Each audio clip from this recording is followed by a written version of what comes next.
All right. Well, I think we'll kick this off. So good morning, everybody. Welcome to Paying It Forward, live and unfiltered with myself, Tom Dibble, and Robert Cole. So I'm the founder and CEO of ScreenPilot. We're a digital marketing consultancy focused on delivering solutions for travel, lifestyle, and hospitality brands. And I'm also an advisory board member here for ILC. And today I'm joined by Robert Cole, who is the founder and CEO of RockCheetah, a hotel marketing strategy and travel tech consulting company. And Robert is also a senior research analyst for lodging and leisure travel at Phocuswright. So, Robert, thanks for taking the time to talk to us today. Pleasure to be here. Got some housekeeping things. So tomorrow afternoon, Amar Lalvani, CEO of Standard Hotels, will be going live for cocktails with Andrew Benioff here on this channel. ILC would like to thank our presenting sponsor, Ivy by Go Moment, for supporting these digital events. We also have additional sponsorship opportunities. If you're interested, you can contact Jackie Kelly. Her contact information is on the website at ilcongress.com. And finally, please consider donating to ILC. ILC relies heavily on live events, and as a main source of revenue, donations are appreciated to keep us going through this challenging time. You can donate on the website at ilcongress.com. Right, Robert, this could quite happily be a 4-hour session. We've got about 30 minutes. So let's go. Let me kick this off.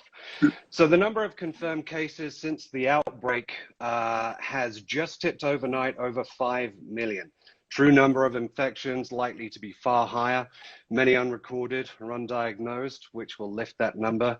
Today we find out first-time filings for UI totaled 2.4 million last week, bringing the total jobless claims to 38.6 million in the US.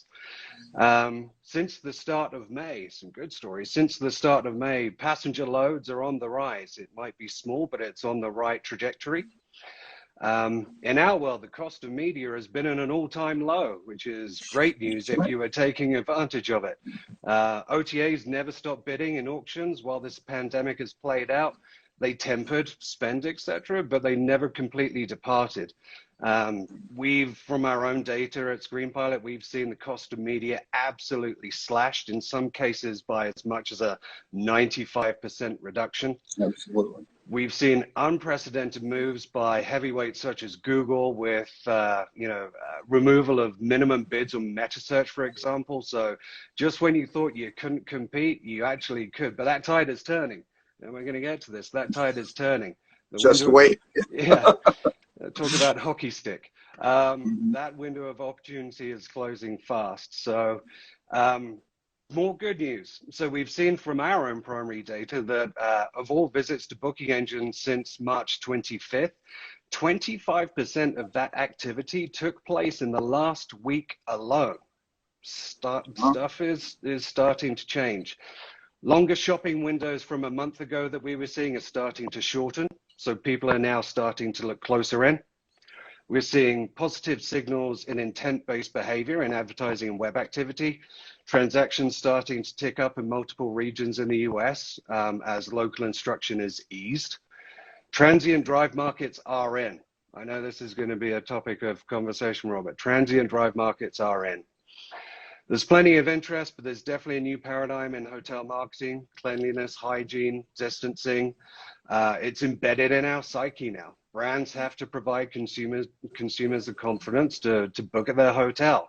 Our own primary research, we did some consumer surveying. 77% of respondents would not book a hotel room if hygiene and cleanliness practices weren't clearly communicated on the hotel's website. No kind of statement, but you'd be surprised of people that aren't taking advantage of this. Absolutely. A lot of this information has come from our COVID-19 content hub here at screenpilot.com. We've put in literally hundreds of hours worth of analysis, research, and thought leadership. There are many such hubs out there, and it's all fantastic.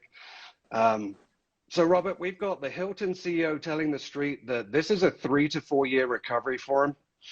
Other estimates predicting 2019 levels won't be seen until 2022. We've got STR and Tourism Economics downgrading US hotel forecasts for 2020 and 21. 2020 is also projected to be the worst year on record for hotel occupancy. McKinsey is telling us the sky is falling near term. And then we also have Airbnb and cohorts positioning themselves, you know, in the near term as a safer alternative to hotel stays. So, Robert, Logic and Phocuswright have created some fantastic insights, definitely at very specific market levels as well across the globe.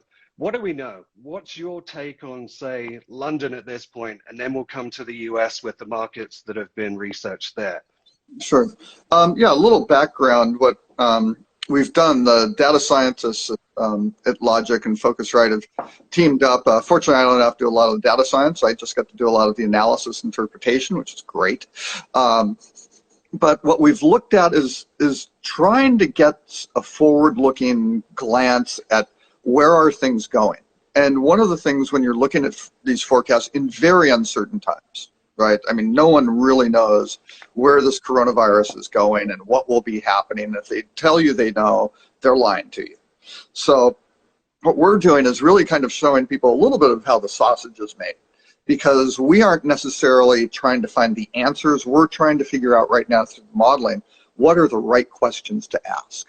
And so we're looking at a wide variety of statistics, everything you mentioned, unemployment, numbers of cases, a lot of political factors, which are very, very difficult to model in because some of these jurisdictions are all over the place, but also looking at what's happened at various different markets. And we're looking at it at the market level because it doesn't make a lot of sense to look at things nationally because things aren't behaving nationally or internationally. So we've looked at area, really we're focusing on international gateway markets, you know, New York, San Francisco, London, Singapore, that sort of thing, Sydney. And so what we've really found is each market is behaving very, very differently. And the most interesting trends that we've found are that this virus is very, very hostile to the hospitality industry. You mentioned unemployment figures for the US. Apparently 51% of the hospitality industry, now that also includes restaurant workers as well, 51% are unemployed at this point. That is a devastatingly high load. You know, when you mention, 38 million, people, that's out of, population base of 330 million, right? But the hospitality industry has been devastated. So what we've really found, it's not the caseloads of the virus, it's the lockdowns. And the lockdowns are very, very detrimental to basically to hotel occupancy and hotel performance. So the ironic thing that happens is hotels perform better the worse the politicians and the legal, basically the lawyers and whoever's deciding that, what should be done and what's legal to do in terms of the lockdown and what's not legal to do, and the judges, when all that comes out, if you just let people go where they want to go, hotel occupancy is okay. Or if you do that and the hospital system gets overrun, the valley is not as bad because all of a sudden you need to house workers and things like that, which happened in New York, a horrible situation. But the hotels did poorly, but they didn't do, for example, as poorly as San Francisco, which was very proactive, right? Did all the right things from a public health perspective. And the central city hotel occupancies dropped down to 5%. Yeah, mid-single digits, which is devastating. If you thought 15 was bad or 25 is just unconscionable. So you have this spectrum of what's the best thing and the most conservative thing to do from a public health perspective to protect life and well-being and keeping the economy going, which I think the hotel industry is a great example of that. So that balancing line is going to be very, very difficult. The UK did a horrible job, quite honestly, politically, right? They decided they were going to go for herd immunity until they ran the numbers and figured out, oh, that's 500,000 people die. And it's like, yeah, that may not be the greatest idea in the world. So then the hotels were doing better, but then they had to lock down. Singapore, another great example, did everything perfectly. Really, really good. A third of their population are non-residents. So if you came in from another country, you were quarantined. They had 7,500 hotel rooms. You were plopped into a hotel room for 14 days. They checked on you 3 times a day, not only to see if you're doing okay and if you're sick or not, but also to make sure you aren't going anywhere. That you're abiding by the rules. That's good. What happened to them? Malaysia decided, hey, we've got a problem. We're going to lock everything down. They gave their population 2 days notice saying, hey, in a couple of days we're going to do this. What happened? Everybody from Singapore went to Malaysia, grabbed their stuff, came back to Singapore. Singapore then had to do what they called a circuit breaker. And whenever the government throws in a circuit breaker, that's not a good scenario. So, they are now locked down until early to mid-June because of kind of this second wave. And so it's not just what you do in your local community. And this is going to be a problem for the hoteliers. The more you open up and the more all the business the hoteliers want. You mentioned the local drive market is critical. But if you start getting people coming in from different destinations internationally, and you don't have contact tracing, and you don't have a test that can recognize if they have it, and you have what is accepted as asymptomatic transmission of a virus that no one is immune to, you're asking for trouble, right? So all of those things together, there's going to be a very fine balancing line between what's best for the hotel industry to kind of get things going and try to get back to normal, and how do you keep people safe, right? So, and we've seen that across the world, and every place. I'm working on Dallas right now, which will be published next week, and I happen to live in Dallas. Some very interesting things politically between the governor, what the governor is saying needs to happen, and what a liberal liberal judge who's oversees Dallas County, who's been very, very proactive, and there's some conflict there. So it's going to be like that everywhere. There'll be isolated cases, there'll be isolated outbreaks, and this is a local issue. So we can start getting into what the hotels can do from a local perspective of what the options are. Or we can talk about some of these forecasts going forward from the other groups, which are in some cases fanciful, well, in some cases more pragmatic. Yeah, well, let's talk about some of those forecasts for a minute. So, Sure. I kind of, alluded to McKinsey effectively saying the sky is falling, etc. And we've had a recent conversation about this. But it's obviously that particular report had a very short-term view on things. It was inside of 2 weeks. But McKinsey basically came out. They looked in mid-March and they looked in now mid-May at consumer sentiment about 34 different aspects of the economy: buying groceries, going to an event, things like that.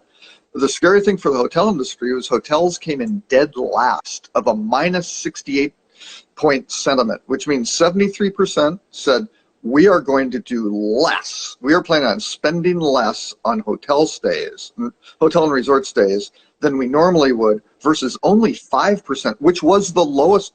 The +5 was the lowest across any sector in the whole study. That's bad. It was domestic air travel was minus 66. Mm-hmm. Cruises were minus 46, and you think the cruise industry has not had the best reputation. That's not so good. And then really interestingly for the hoteliers, short-term rentals, right, for home and home vacation rental stays, they were only minus 41, right? So that is tricky for the certainly for the hoteliers. And again, it was within the next 2 weeks. That's the one caveat, that's short-term, immediate sort of thing. And as you said, some areas are coming back, some beach resorts and things like that. There's Corpus Christi in Texas, there's a large 450-room hotel. I think it's sold out 3 weekends in a row because Texas is kind of trying to, at least from the governor's perspective, trying to aggressively open up, even though the caseloads haven't gone down for 2 weeks consecutively, which is what they said they needed to do to open safely. They just kind of said, yeah, that's not happening, but we're going anyway. So things have plateaued, but unfortunately when daily cases plateau, when you look at the trend line, it's growing just completely, linearly. it's going straight up. It's not coming down. So that's what the problems, the problems are. I think, and politics aside, there Mm-hmm. are the socioeconomic, factors that come into play to any of the decision Absolutely. making and localized kind of easing of restriction levels, etc., have to be, have to be considered. But ultimately, what, from conversations I have with yourself and other folks in the industry, our concern is definitely, okay, well, it's good, and we're seeing some activity, and we're seeing some reanimation of the Yeah. industry in these regions, which is fantastic. But the cautiously optimistic side of me says, but how long is it before we start seeing any negative effects on the easing of these? Because there is a delay factor. It isn't the following day you will suddenly see upticks, etc. We have multiple, probably 2 weeks out, as far as incubation kind of periods on the virus, etc. So we're 2 to 3 weeks out from testing and diagnosis and hospitalization numbers from seeing that effect. So if we have a 3-week kind of window, how do if things start going the wrong way, how do we start reeling things back in? When things start going the wrong way, you're 2 weeks behind all of a sudden, which is a challenge. This virus is serious. I mean, it isn't playing politics. It doesn't care. It just does. It isn't even alive, right?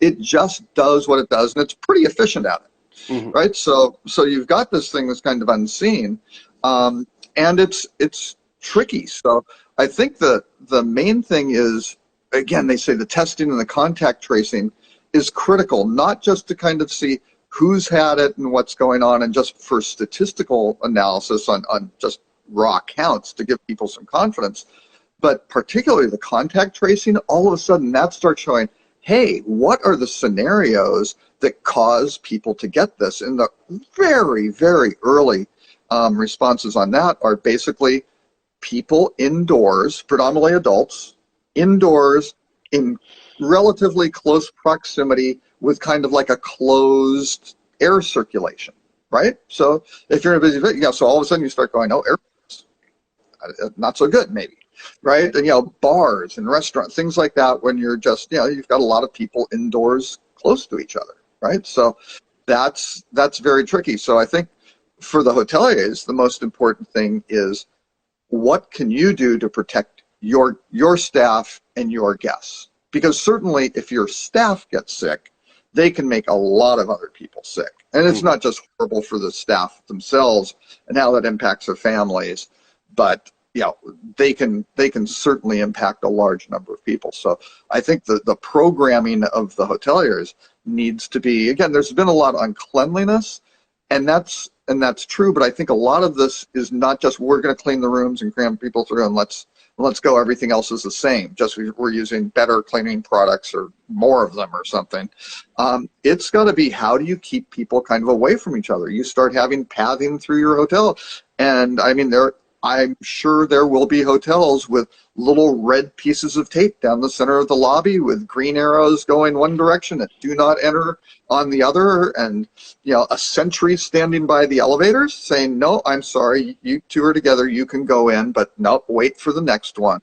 And try to enforce people doing the right thing, which is going to be, again, a very delicate balancing act with what the guests really want. Of course, everybody wants to just do whatever, right? We want to be back to normal. We want to do, come on, it's freedom and expressing that, yes, but unfortunately, you may be behaving recklessly. That's Right. putting not only yourself, but our other guests and our staff at risk.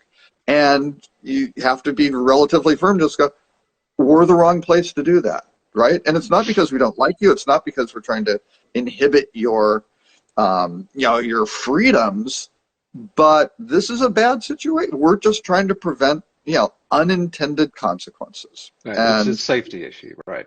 so it's a life safety issue for everyone. And again, I think that's one thing. How do you take care of this? And then how do you support the local community? What's going on? And some of these cases, I mean, in Australia, they have a program called Hotels with Hearts. It started out at the Pan Pacific in Perth.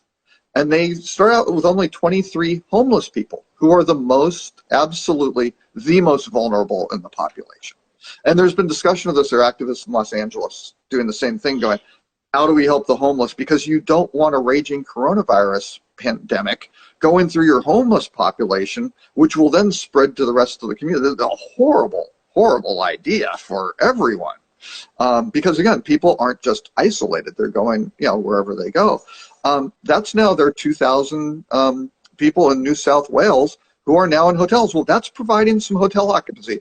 Is this top-rated transient business? No, but it's contract business. It's the same. If you're looking at it just completely impartially and just from a pure bottom line, accountant's perspective, you go, well, that's a good business decision. Oh, helping the local healthcare workers and essential workers, giving them a place to stay at a good rate. Those are great bottom line business decisions. They're incredibly important humanitarian decisions of what can you do as a hotelier to support your local community. Because again, you go back to Ellsworth Statler 100 years ago, came up with he's probably most famous for location, right? Which has now been applied to real estate. But he had two other really big ones. One was the guest is always right, which in this case they may not be. There may be caveats. But the other one was life is service, right? That's the big one. And especially for independent hoteliers, I mean, that's why you survive. That's why you're independent, because you can do things that aren't just a brand standard. You can go above and beyond and do fantastic things that that give your guests incredible experiences. And so, protecting them, figuring out how you can still give them great experiences, that's really the key for the independent hoteliers. And trust me, a big corporate, yes, you're all battling the major hotel groups, and they talk about their loyalty programs. Those aren't loyalty programs. Those are reward programs. That's gamification. How do travelers convert their employers' corporate travel spend to personal leisure travel benefit, right? That is the game.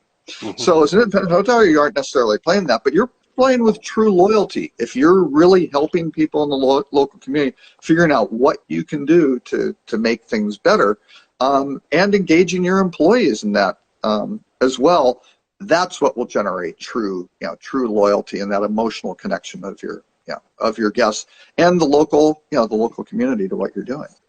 So moving for a second, I just want to touch on the Airbnb and other cohort stakeholders.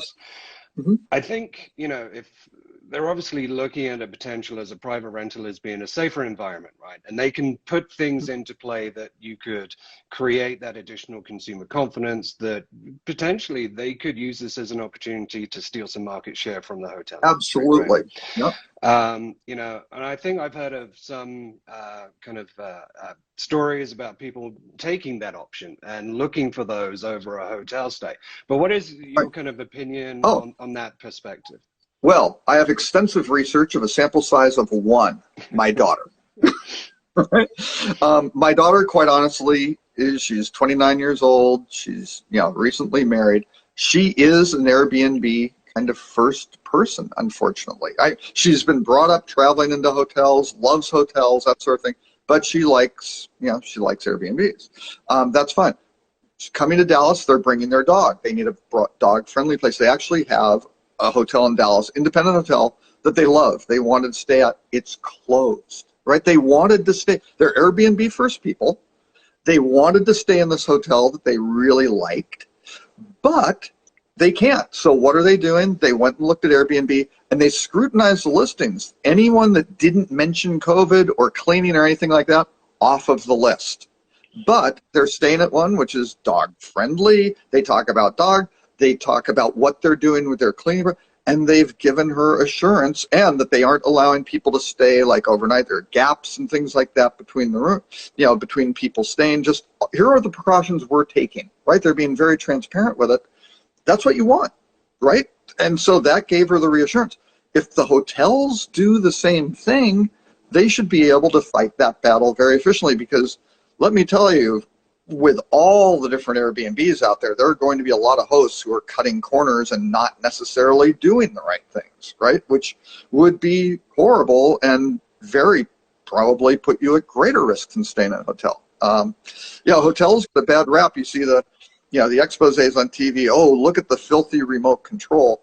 I still say, I'm sure 90% of the hotels are in the U.S. are cleaner than anyone's particular home or apartment. So I would say, it's like, hey, let's go back to your place and do the same test, see what we come up with, right? But again, the hoteliers are held to a higher standard, and rightly so, right? People are paying for the benefit of staying with you, and you need to respect that to protect them, right? And that was pre-COVID. So now that's really on a much higher scrutiny level. So the hotels have to be upfront with, here's what we're doing. Here's what here's why we're protecting you, and here's what you can still do, right? You may be able to have certain kinds of interesting events and things like that going on at your hotel. And even if you aren't open, you can still engage your customer base. There are some groups who are doing incredibly, there's a few resort groups I've seen doing fantastic things, saying, we wish you were here. We know we're closed right now, or maybe we're open and we're very limited occupancy, but hey, update on what's going on with the local thing. Beaches are going to open at such and such a date. Hope to have you back, but we're only going to do this, and here's what we're going to do to kind of keep the numbers down and not go wild and to protect you. But then say, in the interim, hey, why don't you and your family dress up and pretend to be and send it out on Instagram and have a little contest of who's best, and people can vote, and all of a sudden you get this kind of community function, which is fantastic. And that, in many cases, you mentioned the low ad rates. You can do a lot of things to engage your community on unpaid media. Do things that are fun and engaging and relevant to your property, not just something to do it, or we need an event every week or something that's scheduled out. No, be authentic, be sincere. What's going on in your area? What's important to the to your guests? And that's fantastic. And it could be anything from, again, communicating on social media, your blog posts, newsletters, whatever it may be. Here's what we're doing to help, make meals for the food banks or something like that, right? Here's what we're doing to serve as a local hospital or as an overflow, or, hey, we're going to be the overflow hospital if things get overrun. We're here to help. All those things send tremendously positive messages. And again, depending on how cynical you want to be as the bottom line accountant, those are smart business decisions, and they coincide with the right humanitarian decisions. So that's what the hoteliers, my recommendation to the independent hotel world is, do things that make sense from both, that are good business decisions, good local humanitarian decisions, and that those humanitarian decisions extend to your staff as well. What do you do? Again, I go back to, I spent 8 years with Four Seasons Hotels, used to run marketing planning for them. Izzy Sharp would always say, ran the business as the golden rule, right? Treat others the way you'd like to be treated. And that he very, very firmly put, that extends to your employees, your vendors, your co-workers, and and not necessarily most importantly, the guests, because everybody should be treated with the same degree of respect. I would say now, in the COVID world, you need to move to the platinum standard, which is you need to treat people not just the way you feel is good enough, right? You need to treat them the way they feel they need to be treated, right? That's going to be the difference between them sticking with you and going somewhere else. Right. One of the things we touched on during this conversation is the distancing on property, et cetera, and the physicalities of entering a hotel, as it's constructed now. Slightly obtuse kind of question, but do you feel that hotel design in the future for new builds, new construction, could actually potentially have additional sophisticated levels of thinking into people's flow and movement around the property to accommodate this type of, pandemic situation being in our psyche moving forward? And it's like the IKEA of retail, right? It's like IKEA is designed to get you, flow you around in a very specific manner and putting product in front of you. Do you think there's an element of that can go into future hotel design? Oh, absolutely. And I think a great example is Amazon. Obviously, very, very large fulfillment center operations, right? To get all those packages out and just crazy. Those centers, which are like 1 million square feet, right? They're giant, are designed to concentrate all sorts of employees into one central point. You know, they come in through central security points, and there are break rooms and lockers, and they have team, you know, things going on, all that stuff when people get on their shifts. They had to change all that sort of thing. And they have all sorts of, you know, thermal screenings and making sure people have masks. I mean, you aren't going to get in there if you don't have a mask, right? Or and they give you a mask, right? And they have the protective equipment that people need. They have individuals running around enforcing it and making sure if you aren't wearing the mask properly or doing it, there's going to be someone who's going to remind you you're doing it wrong, and you don't want to mess with that, because in that case you might lose your job. Sort of thing. All sorts of flow of people walking out instead of just turning left and going to the locker in the break room. They've got to walk way around to the right and around and whatever place they have to go to keep these new traffic flows established. So yeah, I think, I don't know, new hotel development, when you look at the future, next year, at least Tourism Economics and STR came out, they said it's going to be 52% occupancy next year, right? It's maybe. That's going to be a pretty big bump from where it is now. That may be even optimistic. And they were wildly optimistic for 2022 and 2023, saying that business will come back by 2023. People have to remember, in 2019, occupancy was 66% for the industry, and ADR was like 131 or something like that. Those are pretty strong. They're the strongest historical numbers on record. Even after the global financial crisis, occupancies only went down to 58%, 58.5%, something like that across the U.S. It took the U.S. 3 years to come back from just the global financial crisis, from 58 to 63. So going from 52 to 66 in 2 years, wow. I mean, that would be fantastic. I would love to see it, but I've got some questions in terms of individual, high unemployment, perhaps high debt loads, low disposable income, the availability and broad distribution of a vaccine or treatments, which would wind up, reducing the spread of the disease. Because again, I know everybody's getting sick of the social distancing after 60 days, but this could be going through 6 months, through the holidays when everybody wants to get together. It could be a year from now, still no vaccine. The record for, I hate to depress people, the record for developing a vaccine was the mumps vaccine. It took 4 years. Right? Now, we have better technology. We've got all of the world's, pharmaceutical companies and, healthcare professionals looking at what they can do to do something. Again, not just for the humanitarian impact of it, but also the business impact, right? Someone's gonna make a fortune when they figure out that they've figured out the right therapeutic or got the vaccine. They need 7 billion people need this. So, smart business moves.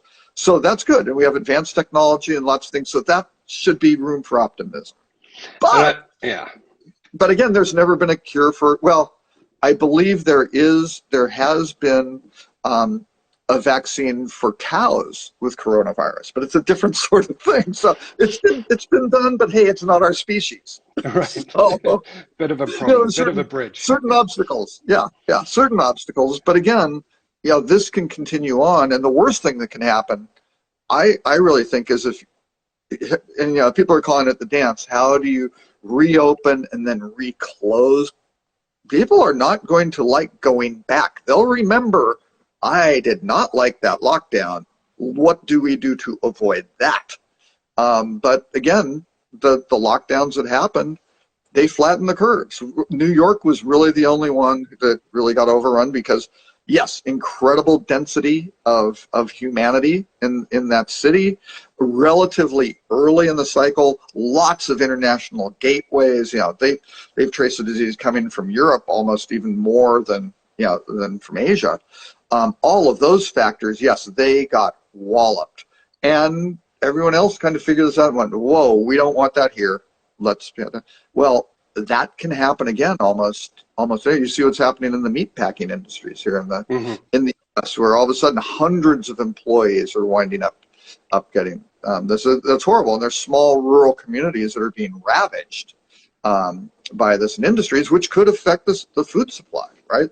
So you don't want to mess around with this thing. But I think the hoteliers have a huge opportunity to do the right thing, make good business decisions. Traditional occupancies, things like that, aren't going to be coming back soon. If you rely heavily on group business and large events in your meeting space, that's probably going to be the last section that comes back. Sure. Heavy corporate travel, boy, there are going to be organizations that they're strapped financially. They're trying to do workouts they're trying to figure out how to keep their employees, what to do with their investors or their lenders. How do you work through that scenario? They're going to cut out non-essential expenses, which could be a lot of travel, because they've discovered they can do meetings on Zoom. Right. And do they have to send that many people to the such and such trip, or have as many sales trips or face-to-face meetings with vendors or whatever they may be doing? That may be trimmed back. And that's an interesting that's an interesting point as well, because as technologies, back in the late 90s, early noughties, etc., when you had WebExes, GoToMeetings, etc., you had on one side of the spectrum people say, oh, it's the end of groupism. Nobody needs to physically meet. We don't need that anymore. And there's a bit of rhetoric, I think, that I'm hearing of a similar nature now again, which is, well, we don't need to put people in a room. And I think it's less of that same conversation, but I think people are talking about doing it less. Instead of a quarterly on-site, they're going to, well, I'll do an annual on-site and then we'll do quarterlies, just remotely, etc. So I think there is a semblance of that type of conversation. A great example, the Phocuswright conference, right, which is held every year. It's a very expensive conference, right? You have the CEOs of major OTAs and hotel groups and airline, all sorts of people show up. A lot of the investment community, Wall Street analysts, venture capitalists, private equity folks. It costs $4,000 for 3 weeks or for 3 days, right? That's a pretty high ticket item. 3 years ago, I think we started streaming all the center stage content live for free. Right, so if you really wanted to kind of see, oh, that's Kellen Smith-Kenny, who's the CMO from Hilton, who's great. I got to interview her on stage. It's fantastic. She's terrific. Good, you can see that for free. But you aren't going to be able to go talk to her or meet with the people and everything else. That's what the people are paying the $4,000 for, right? It's that networking, the face-to-face meeting. So I'm bullish on that will come back. Once you get a vaccine and things like that for the really important events where they go, no, we need to be there to really talk to other people and go. Now, and after we live streamed it, it wasn't like the numbers were cut in half or anything like that. Each year we've had more people attending. It winds up with like 1,500 people, or I can't remember the exact number, 1,600 people showed up last year. That's fantastic, right? So it didn't kill the conference. It was the quality of who's attending and that personal networking. So I think that will continue. But right now, before a vaccine, there's going to be hesitancy of, hey, are we going to send our CEO here or there? And you see groups like Google, a lot of the tech firms are going, yeah, hang on. You can work from home till the end of the year. They aren't looking at, let's get these folks back. And they fully understand. I mean, I'm sure they've done thorough analyses of what's the benefit of having teams together and how they work and function versus how do we keep our team safe, right? These are valuable engineers working on really important stuff for major business. Yeah, what's the most important thing? Keeping them safe. Well, we're going to sacrifice over here to maybe err on the side of caution to make sure that our folks are safe. They're continuing to be employed. We're still creating value as an organization. And let's go. Much, much harder for hoteliers, right? Where Definitely, our whole business is face-to-face contact with a lot of different people, which is kind of the driving force of, you look at the groups who are being impacted the most greatly by the pandemic are generally individuals. They're catching it at work where they're facing lots of different people. They're exposed to many, many different people in relatively close close proximity. So, yeah, I think there's going to be a lot of different programs. How do you keep people safe? Nansetta came out from Hilton and basically said they're going to wait on touchless technology. I think that's 20% of it. Yeah, that's going to be, yeah, all those touch the screen kiosk type stuff. Yeah, It's a headline. Again, until like maybe not so much. But again, I think it may be having a staff person opening the door for you. Don't go through the revolving door and put your hands on the bar and that sort of thing. You know, the hand cleaning station, those sorts of things. Again, I was on the Queen Mary 2 for a great cruise. This was way pre-COVID, even pre-SARS. Those guys, even back then, you'd walk into the dining room and it's a very, kind of formal dinner type thing. They had people with hand sanitizers being kind of the sentry to say, hey, whoa, stop. You were missed. And you aren't in there until, I don't care who you aren't going in there until you wash your hands. And the first day, there's a little about the second or third day, everybody's getting with the program because they know it's a good thing to do. Right? But it's a delicate balance, isn't it? Policing that, depending on what market segment you're in, what brand you are, etc. That fine line being the police force for it and the guest experience. But I think it's something. But again, if you're erring in safety, I've certainly had conversations with folks going, oh no, we're going to have a no mask environment. We don't want to remind people that there's a virus. It's like, whoa, that has no impact on the at all, and it certainly isn't helping people stay safe, sort of thing. So if people come in without it's almost like the in the old days, hey, we require a tie and jacket in the formal dining room, sort of thing. What they had a supply of ties and jackets, right? And they were normally not that attractive, but but you got one and you could go in. That's kind of thing. And maybe it's like, hey, we've got them out. And I don't know, there'll be hotels who will be clever. They'll get a supply at some point of N95 masks and decide to put their logo on it, and it'll be a badge of, hey, I want to, can I have a couple of those to take home because I like the whatever logo on it. It's like stealing the towels, right? I don't know. The same thing will happen. So, we know what's in your suitcase then. Sorry, hoteliers. They really love you. They take your stuff. I know it's horrible. Right. So we're coming up on time, but I just wanted to get any kind of opinion that you may have on PAX on air load, throughout second half of 20. Do you have any indicators? We're looking at TSA checkpoint data. We're looking at news from inside of airlines, etc. TSA is headed up the way, but it's minimally incremental versus a 2 million throughput that TSA checkpoints in the US would have had, this time last year. We're at 250,000 being the highest tick that we've had so far in the last couple of weeks. But do you have any other kind of insight or opinion on what the airline industry looks like as far as domestic passenger loads? Certainly not in the macro sense. I think the airline industry is going to wind up doing what they've always done, is try to figure out how to optimize their loads and optimize their pricing and figure out what's required. So it can go a number of different ways. I think, they can look at it and go, demand is fixed at this relatively low level. We want to make sure we have such and such frequency between origins and destinations. And we're putting on, hey, remember those regional jets we were getting rid of? Let's bring them back because we don't need a big wide body on this flight. Let's get something that's smaller and push that out instead, right? So I think you'll be seeing a lot of that. I think they're going to be playing around with certainly the equipment. I don't know. A lot of them were talking about, oh yeah, we'll have empty center seats and we'll do all sorts of things for every other row. That does, at least from, I've seen some photos of United, packed planes, right? Because the opportunity. I would say that's not necessarily the best thing to do because, again, people are eating on the planes.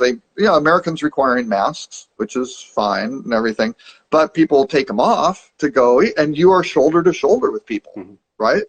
That's not a great situation because, again, they're now saying hey, this thing can be airborne for 14 seconds when when you exhale, and with the air recirculation, they have filtering, they've got all sorts of stuff.